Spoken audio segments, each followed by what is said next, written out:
ఒక బీహార్లో ఇప్పుడు ఒక పక్కన 2 పక్షాల కూటమి. ఈ 2 పక్షాల కూటమిలో ఒక వ్యక్తి చీల్చే ఓట్లు ప్రధానమైనటువంటి ఇంపాక్ట్ కాబోతున్నాయి.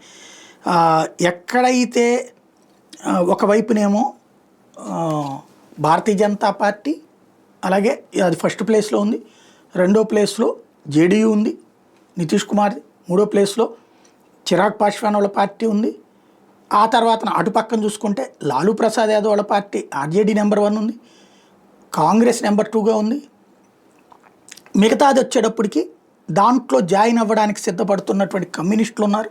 ఆల్రెడీ దాంట్లో కమ్యూనిస్టులు 3rd ప్లేస్లో ఉన్నారు. దాంట్లో వాట్ నెక్స్ట్ అంటే ఏం చేయబోతున్నారు అన్నటువంటిది ఇక్కడ ముఖ్యం. తాజా సర్వేల ప్రకారం చూసుకుంటే మాత్రం ఏదైతే భారతీయ జనతా పార్టీ నేతృత్వంలోని కూటమికే అవకాశం ఉంది. నితీష్ కుమార్నే ప్రజలు నమ్ముతున్నారు, తేజస్వి యాదవ్ని నమ్మట్లేదు అన్నటువంటిది. అది ఎంతవరకు వాస్తవం ఇవాళ రోజున, రేపు ఎన్నికలు జరిగే టైంకి ఏమవుతుందో చూడాలి.